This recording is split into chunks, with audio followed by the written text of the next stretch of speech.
What's up, everybody? JJ Buckets here, and we're gonna talk basketball. Rebound box, back out to Allen. His three-pointer, bang! So for today's video, bless him, Clutch Takes us back on the channel, and we are gonna do another collab for you today, talking about some early off-season rumors that are popping up. Obviously, with the way this Raptors season has gone, it is never too early to think about the off-season and think about the plan going forward. And we're gonna have a look at that today. So before I get into the video, if you like what each of us are saying, hopefully you'll give us a subscribe. Go visit Clutch Takes channel as well. It's gonna be linked in the description below. And without further ado, let's hop into the video. JJ Buckets here with Clutch Takes once again. What's up, guys? And we are ready to dive into some, early off-season rumors. So according to Hoop Central, who were referencing, I believe it was Evan Masai, if I got the name correctly there. Yeah, Evan Masai. Apparently the Timberwolves are ready to tear it all down this offseason, and they're going to be exploring trades for both Karl-Anthony Towns and D'Angelo Russell. Now, with all due respect to D'Lo, him I could care less about, but Karl-Anthony Towns, that's an interesting name to be throwing around. Yes, sir. Man, you know what makes me laugh about this situation too is, I swear, so they're doing this, like the Timberwolves, they're doing this quote unquote like full rebuild now. It's like, bro, what have you been doing for the past like 5 seasons? Oh God. And it's really interesting to me, at least, that I think Cat would be somebody that's a building block piece, but apparently they're ready to sever ties with that relationship. Yeah, that really surprised me. I don't know how much truth there is. Maybe it's just they want to see what's out there for Cat. I mean, like, he's still like only like 25, isn't he? So he's like obviously their franchise player, and I feel like it would take a huge haul to move him. But it's interesting to talk about because the Raptors and Timberwolves are both in this stage where they need to find the right pieces to get back to that competitive place. And there's like an interesting proposal because the Raptors have a lot of young, good players that would interest the Timberwolves. I like that you say get back to as if the Timberwolves were ever consistently in a competitive spot. But no, I know what you mean. And it would actually be really interesting because to me, this is actually a very easy and simple fix in theory for the Raptors at the 5 spot. We all know how turbulent that has been for the Raptors all season, and just, we're starting Pascal at the 5 now, small balling, because like we just don't have a quality like true 5-man to put at that spot, with all due respect to Boucher, who's a little bit more of a 4 in my opinion. I know we've talked about this.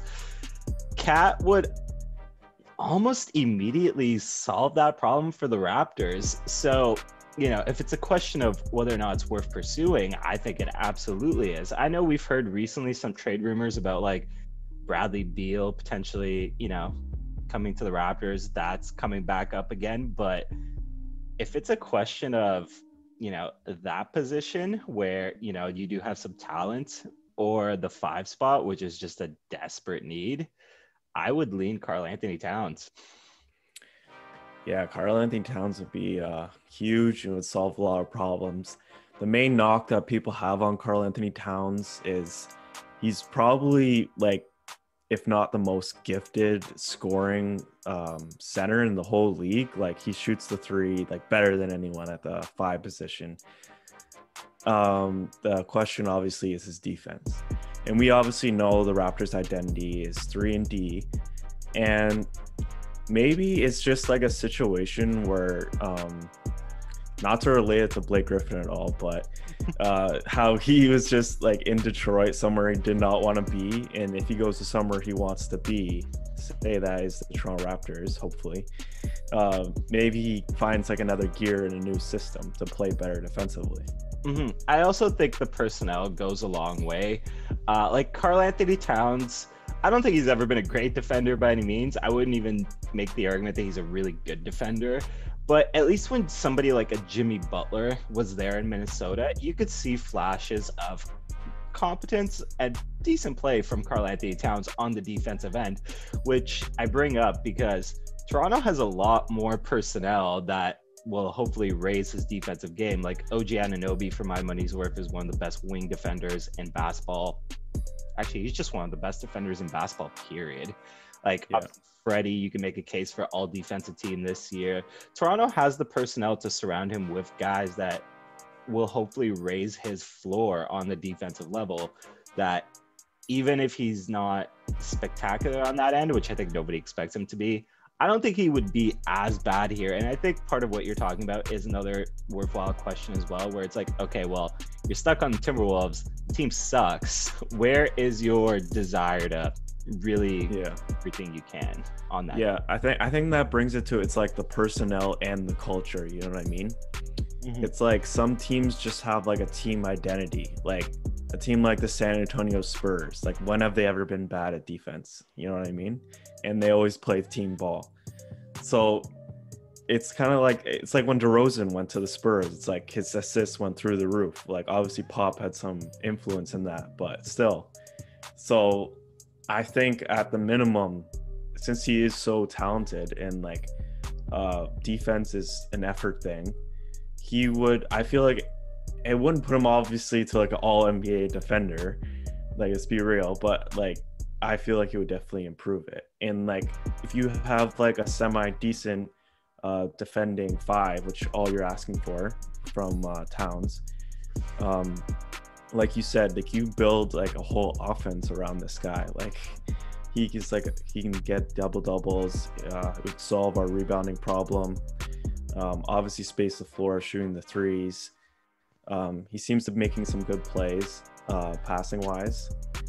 And yeah, I feel like then we would just mostly focus on getting a closer, because I don't know, like we said, you don't want your center to be your number one player, but obviously this would be like a huge upgrade for the 5 spot. Mm-hmm. You've mentioned a lot of the reasons why I wanted to allude to the Cat fit being a really good one in Toronto. I think he gives his team so much offensively. And like you were saying earlier, I do think Karl-Anthony Towns is the most naturally gifted center in terms of just his all-around offensive game in the NBA. And I think that could translate very well, and it could translate very easily to Nick Nurse building an offense around that. I absolutely would see Cat thriving on this team. And the other thing that I at least like about it too is, if we're talking dream scenario, let's talk dream scenario, right? The Raptors, obviously, we are fully on board with, I think at this point, with the tank. The fucking train has left the station, and the Raptors have boarded it. So if you're committing to somebody like Cat, I think it gives you more flexibility in terms of who you can draft with your pick. Obviously, in a perfect world, the ball's dropped the right way, and the Raptors end up number one, and Cade Cunningham is an easy slot to that 2 spot, and then all of a sudden you just have a dream lineup. But even past that, if you land somewhere at the 4, the 5, the 6, whatever, now without being locked into that like immediate need of needing a center, you can go and take longer looks at these guys like Jonathan Kuminga, like Jalen Suggs, like Jalen Green. Hell, maybe if you're far enough like down the draft board, you can even look at somebody like Jalen Johnson. Like it creates more options, and I think having those extra options is a good thing for Toronto. And obviously, again, like in a perfect world, you trade for Cat, you draft Cade Cunningham, this team is immediately back to like the mid-tier ranks at the least in the East. Yeah. So just imagining like Cade Cunningham and Cat on the same team, it's like that would be obviously the dream scenario, like you said. But if that did happen, those are like 2 under 25 and under players that you can build around long term and develop into like a championship winning team for sure. Mm-hmm. And the other thing here that I like too, actually, let's just rip the Band-Aid off right away. I think in any trade for Karl-Anthony Towns, I think me and you more or less agree, Pascal Siakam has to be the centerpiece in that trade, correct? Yeah. And if it wasn't Pascal Siakam, it would probably be like OG and someone, maybe Boucher too, in picks. Mm-hmm. if we're not talking Siakam. But yeah, Siakam lines up pretty good with the cap. It's not as many moving parts, and it's kind of like two players who, Pascal Siakam, just last year being second team All-NBA. Maybe if a change of scenery, he can gain that form back and find something he's lost. And it just seems like a good shakeup. Like, you know what I mean? It's just like you get a more versatile, proven defender and someone for that 4 spot for the Minnesota Timberwolves. Well, for the Raptors, they filled the 5 spot that they've been missing all season. Mm-hmm. And I do really like this trade. Why I want to bring it up. Obviously, let's say in theory here, it's going to be Siakam and picks, I'm guessing, for Karl-Anthony Towns. Why I do like this is it gives you some versatility. And once again, versatility options, that's kind of, I guess, my theme here in terms of what you want to do from there. If your intention is to hold on to Kyle in the offseason, you're bringing him back, cool. You can kind of play around with the lineups a little bit. Maybe you start OG at the 4, Trent at the 3, and then you have the 2 point guard backcourt. Maybe instead of that, you start Boucher at the 4 and have him kind of offset the fact that obviously you're not getting that kind of rim protection from Cat. And Boucher is obviously a much better defender. Maybe, and this is one of my guys that I'm personally excited about, maybe depending on your draft position, you draft a guy like Jonathan Kuminga and you plug him on the forward spots beside OG. Like, there's just so many fun possibilities to think about with this one. And I think that's particularly what really warms me up to the idea of potentially, plugging Cat into this team. Yeah, and it seems like the Raptors, the 4 spot, we have like a little bit more depth or positional flexibility than people think, as like OG is capable of guarding the 4 spot and being a 4. You like him being at a shooting guard or small forward, but he's like obviously very versatile. Mm-hmm. Someone in the draft, like you said, or obviously Boucher. So there's like a lot of more depth. There's a lot more depth than if we were to trade like a shooting guard, for example. And obviously our depth at the center position is very minimal. So we're adding to a position of weakness for sure. Absolutely. And actually, to speak on OG's depth quickly, there was a great thread on Twitter that I recently stumbled upon, kind of discussing OG's defensive versatility and why he's one of the most underrated defenders in the league. OG and why I bring this up because I just want to highlight why I think he could more than suffice at the 4 spot, especially defensively. He is statistically the most versatile defender in the NBA who has played at least 500 minutes this season because he has guarded point guards 20% of the time, shooting guards 18% of the time, small forwards 20% of the time, power forwards 26% of the time, and then centers 15% of the time. He has been all over the place, and for the most part, he has been giving these guys the business naturally. So if you're asking him to be a full-time 4 and kind of go up against the Giannis's of the world, I say it, I think he'll manage. Yeah, I think he'll more than manage, to be honest. Like, who's a better defender on the Raptors right now than him? Like, I feel like it's him and no one else. Like, Van Vliet's obviously great. But yeah, I feel like Van Vliet, like we've seen him on, I'm pretty sure when we play Giannis in the Bucks, like he's the one that's on them. And like you said, like he has so much positional versatility. I think that's what makes OG so valuable is his defensive versatility. He can fit basically every team. He doesn't need the ball to be effective. He's a good 3-point shooter. He's a great defender. Like, he fits on every team. You know what I mean? So it's like if we trade him, I feel like it unlocks like more holes than if we trade Siakam, even though Siakam might be the better player. Mm-hmm.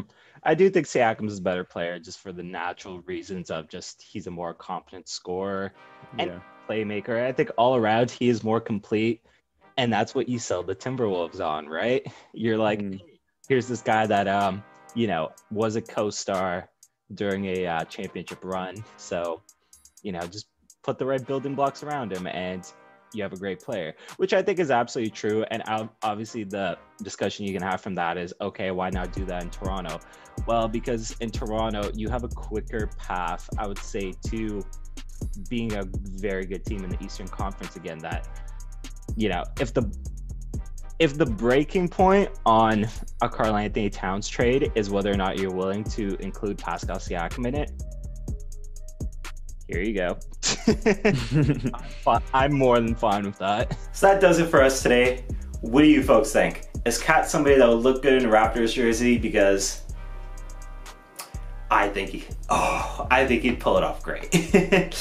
Other than that, folks, you know the usual drill. Like the video, subscribe to the channel if you're new here. I greatly appreciate it. It goes a long way to helping grow the channel, and that's the dream. It's the dream. It really is the dream. Like I said at the beginning of the video, if you like Clutch Takes, go give him a look. Go give him a subscribe as well if you really thought he was great, which I think he's always great. And other than that, folks, that does it for me today, and I am out of here.